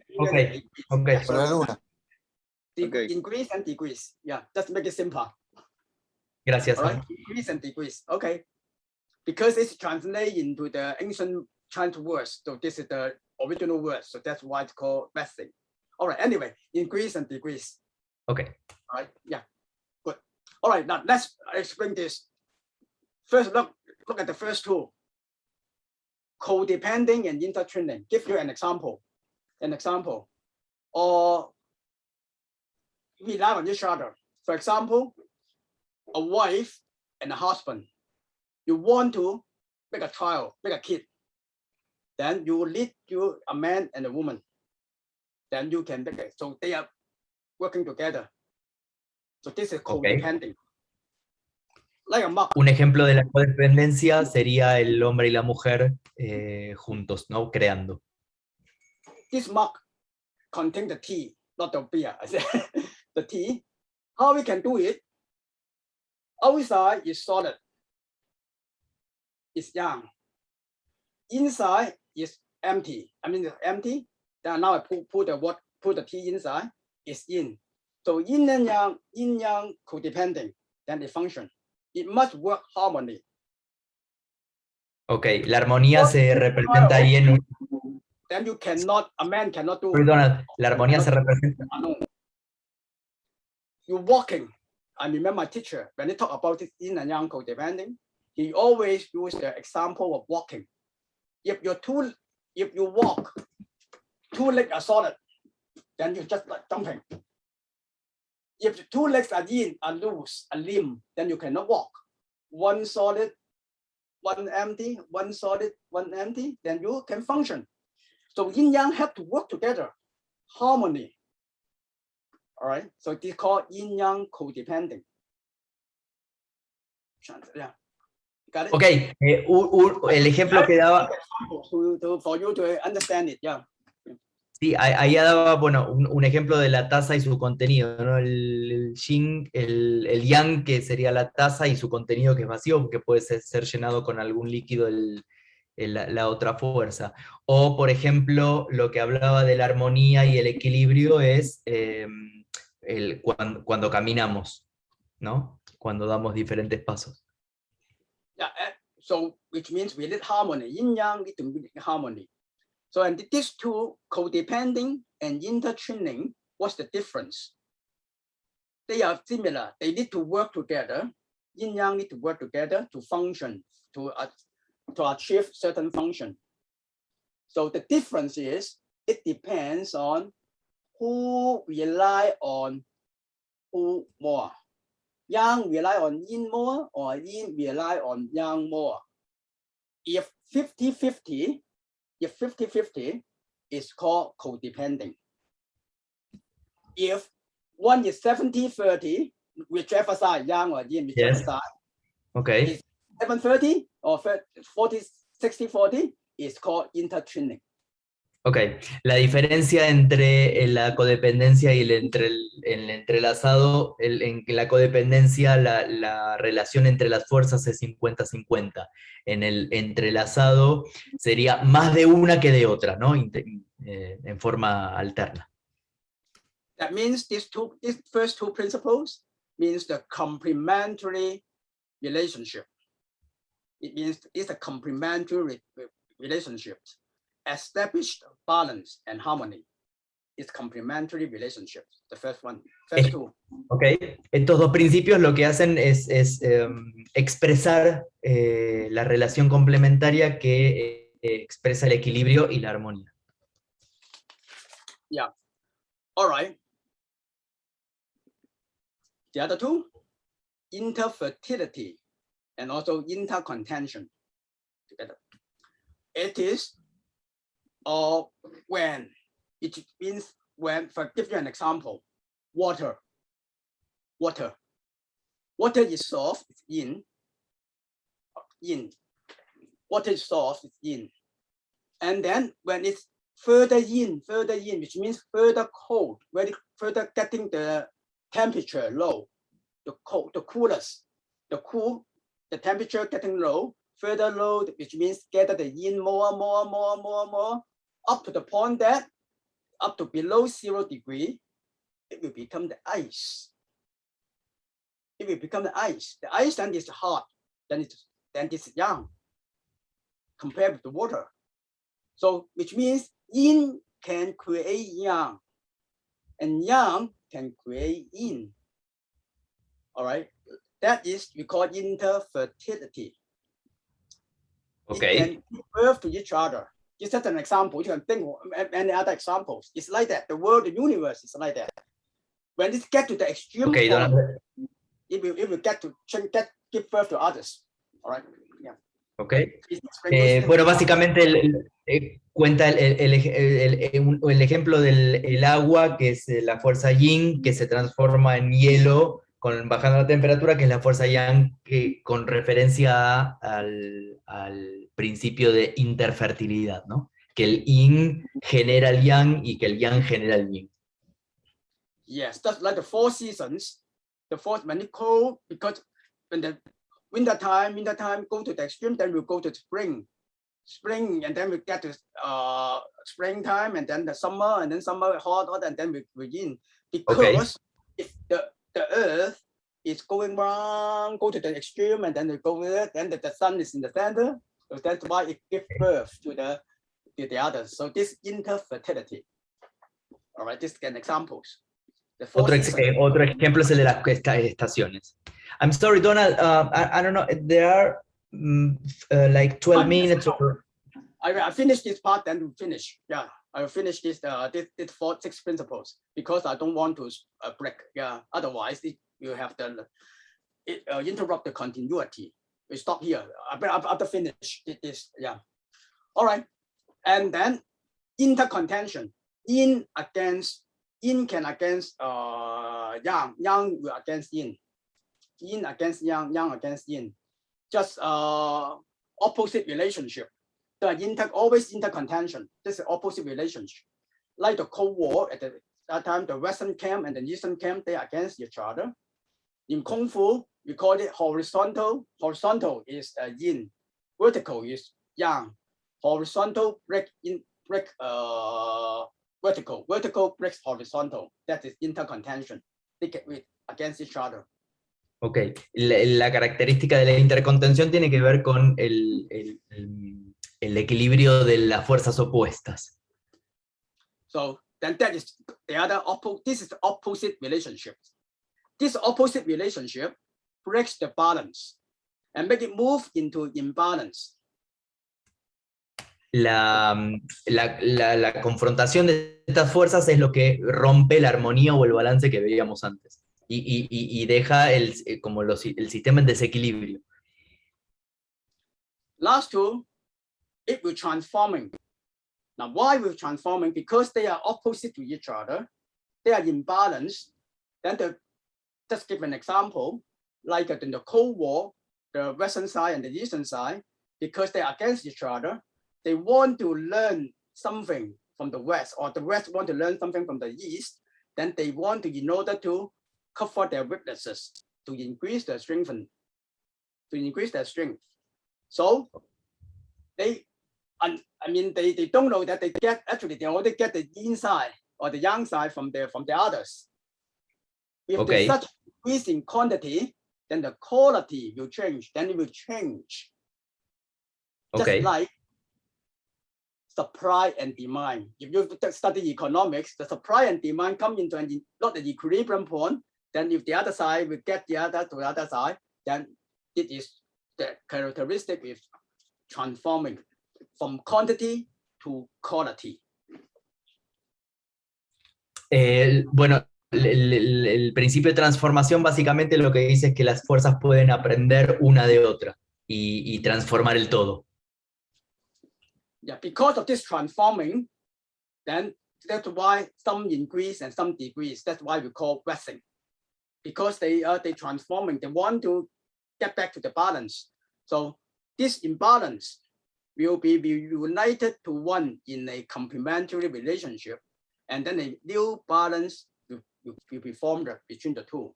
Or it's always like that: balance, imbalance, and then form again. It's like a cycle like that. Bien, y el último de los principios habla de lo que hablamos del crecimiento y el decrecimiento, ¿no? En esto del aprendizaje de las fuerzas mutuas para volver al estado de equilibrio y complementariedad. So we call it the cycle of yin and yang, the cycle of yin and yang. All Lo right? que se llama el ciclo del yin y el yang. The first two opposite relationship, and then breaks the balance and moves into imbalance. And then the imbalance will be united into one in a complementary relationship, a new balance. And then this is a new balance, the harmony, and then we'll go, the world is moving in this way.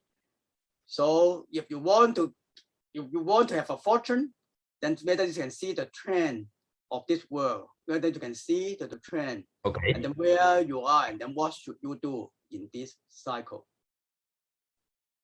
Okay. El ciclo del yin y el yang se origina desde el balance, ¿sí? Después las fuerzas se oponen, originan el desbalance y después el sistema o el ciclo mismo vuelve a complementarse y a generar un nuevo equilibrio, que no es igual al anterior. All right, so that is the stages of the development. Also, the I Ching, when you look at the book from the lowest, the bottom line, develop also the I Ching, the hexagram, also develop like this sort of way. The hexagram, they will also develop in this sort of way, based on this basic principles.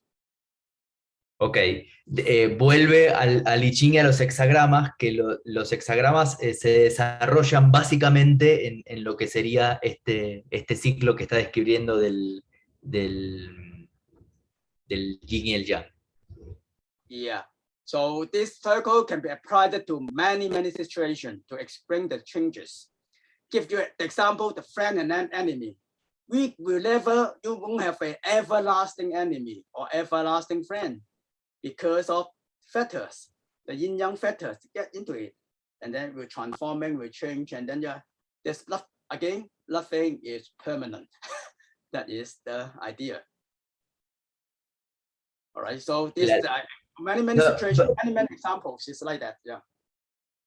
The permanence in the change itself.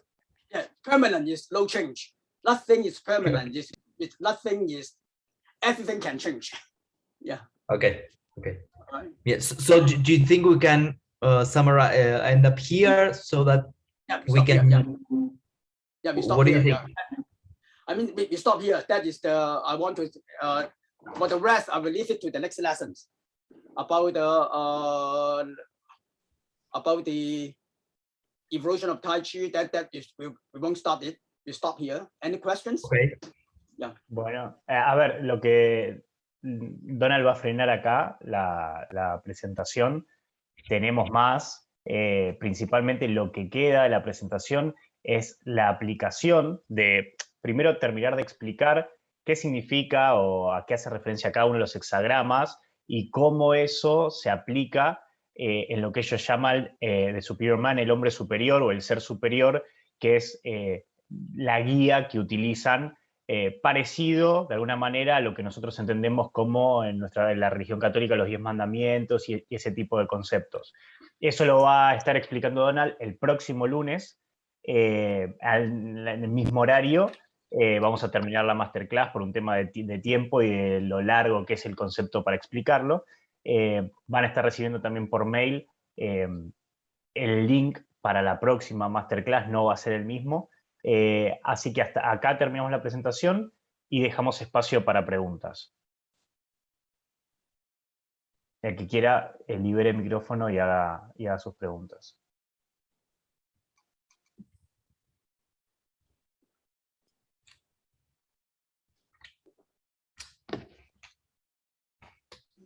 Donald, do you want to stop sharing so we can see each other's faces? Yeah. Yeah, I have a question. I don't know if I can make it in English or Spanish. Can you hear me, by the way? Hola, Leonardo. Si la haces en español, así todos la escuchan y si la traducimos a Donald. ¿Parece? Claro que sí. Yo tengo una Gracias. pregunta acerca del balance y el desbalance. ¿Cómo corregir esas fuerzas? ¿Cómo encontrar el punto de equilibrio? Obviamente desde el punto de vista interno. Esa es la pregunta.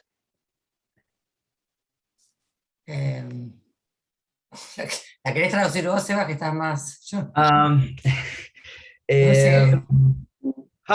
Donald, the question is how to find internally that balance between balancing and disbalancing. How to what? How to How to internally? find internally that equilibrium. All right.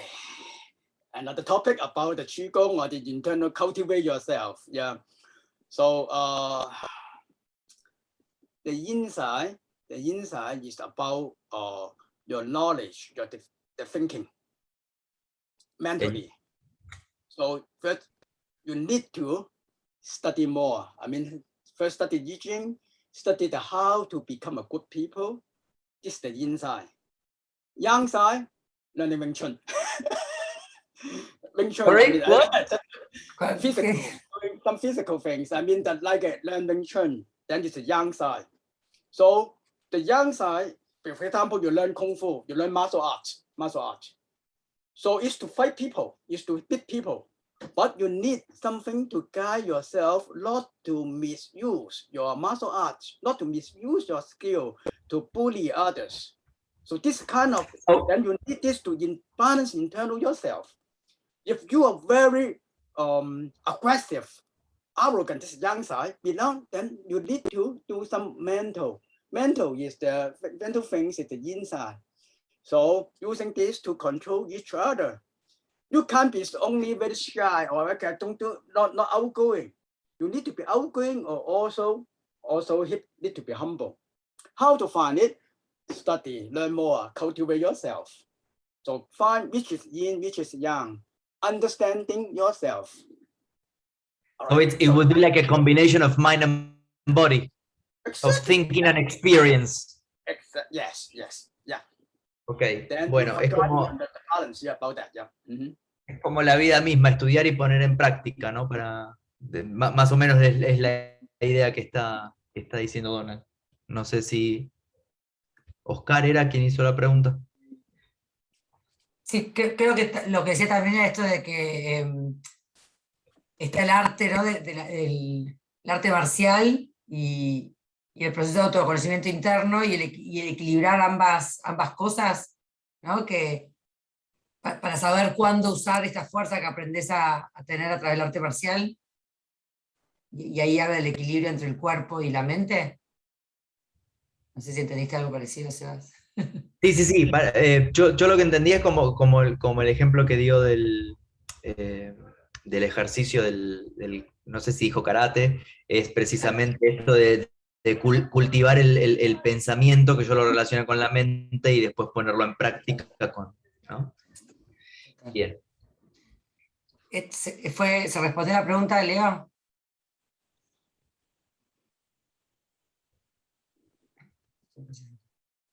Sí, muchas gracias. Yo creo que en aras de profundizar esa parte de cómo reconciliar, digamos que la parte mental y la parte física, yo pienso que hay que seguir estudiando mucho más. En cuanto a todos nosotros, es un camino pues de toda la vida, entonces yo creo que la respuesta es muy clara.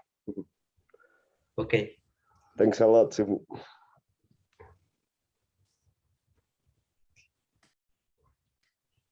¿Hay alguna otra pregunta? Sí, yo. Hi, Donald. It's a How? pleasure to meet you. And Yeah. thank you for sharing this present information My pleasure, for us. yeah. Sebas, ¿le podés traducir, por favor? Yo tengo un error de concepto, no sé si entendí mal. Él habló de codependencia y armonía. Sí. Yo entendí que cuando él relacionó la taza de té con el yin y el yang, habló de armonía y codependencia como un mismo concepto. ¿Entendí? Sí, yo lo que entendí cuando lo explicó, ahí me había quedado claro en este aspecto. La diferencia entre la codependencia y el entrelazado era que ambas tienen que ver con la armonía, ¿sí? Tiene que ver con cuánto de cada una de las fuerzas hay en cada una de las relaciones. Si vos tenés igual cantidad de fuerzas de un lado y otro, 50 y 50 vendría a ser la codependencia. De otro caso, si tenés más de una y menos de otra o viceversa, ahí estamos hablando de entrelazado. Pero en ambos casos estamos hablando de armonía. Y el Claro, ejemplo yo de la taza y pregunto, el... Pero ¿cuál sería la pregunta? la pregunta sería, yo tengo entendido que la codependencia en una relación de personas no hace bien, por lo menos. Eso es lo que yo tengo entendido. Como que es un problema emocional, eso es lo que yo tengo entendido. Por eso codependencia y armonía me sonó a que estaban, que no era lo mismo. Por eso me hizo ruido eso. Yo puedo ayudar un poco ahí con la Donald, explicación. dale. Porque Gracias, a Fede. ver, en lo que Donald explica la cultura de ellos, a todo le atribuyen yin y a todo le atribuyen yang. Hay que ver, digamos, en términos de qué es lo que estemos hablando, qué es cada cosa. Cuando explicaba internamente, yin es el pensamiento, yang es el cuerpo. En el caso de la taza, yang es la taza en sí, yin es el espacio vacío. Entonces, vos para hacerte un té necesitas tanto lo que lo contiene como el espacio vacío para ponerle el agua al té, ¿no? Entonces, ahí Sí. funcionan ambas fuerzas 50 y 50. Necesitas tanto la taza como el espacio. En una relación, para tener un hijo, explicaba Donald, necesitas tanto al hombre, en la concepción normal, ¿no? O natural. Necesitas tanto al hombre como a la mujer. Yin es la mujer y Yang es el hombre, si no me equivoco. Entonces necesitan que las dos trabajen de la misma manera, de manera al unísono, armónica, para ese objetivo. Después, como a todo le atribuyen yin y yang, hay que ver de qué estamos hablando, cuál de las dos fuerzas es qué y cómo trabajan. En el caso del agua, si es yin y baja mucho la temperatura, se transforma en yang, y ese es el otro concepto que él explicaba. Por eso hay que tener en la cabeza que a todo le atribuyen yin y yang. Depende de qué se hable, es si se da armonía, si se da algo que sea no complementario, sino que sea más disruptivo. En base a eso, después en la próxima masterclass del próximo lunes, vas a ver cómo se desarrolla en muchos más conceptos y se generan los 64 hexagramas, que es donde ellos después analizan básicamente como guía de cómo actuar y cómo ser un hombre superior o una buena persona para obtener buenos resultados. Eso es lo que viene después. Una aclaración, Fede, quizás si entendí la intención de la pregunta de César. Quizás, César, el tema de la palabra codependencia para vos signifique algo negativo. En el ámbito del Tai Chi, es lo que acaba de decir Fede. Entiendo, entendí perfecto. Muchísimas gracias.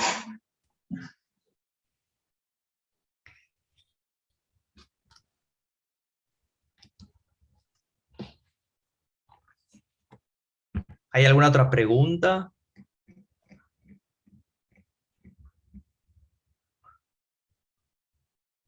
Yo una sola sí puedo hacer. Para la clase del Masterclass del lunes que viene, nos envían un enlace por email, ¿no? Nuevamente. Sí. Perfecto, bien. También va a ser a la misma hora, la verdad que se puso interesante. Estamos vendiendo la próxima, ¿viste? La cortamos. No, pero justo en este momento es como que, bueno, empieza a sentirse el gustito rico. Así que, no, por eso, bueno, por eso. Yo los tengo que dejar ahora, chicos, pero bueno, espero el enlace por email, creo que tienen ya los datos, ¿sí? Así que, no, nada, solamente quería preguntarles eso, esperábamos para el siguiente lunes. Bueno, dar las gracias al maestro, al maestro Donald. Thank you for sharing this. We hope to see you on next Monday on another masterclass, right? Yes, we do that, yeah. Bueno, Sebastián, Fede, bueno, gracias a todos, chicos. Es un gusto. Sí, los veo el lunes que viene. Gracias. Nos vemos. Gracias. Nos vemos.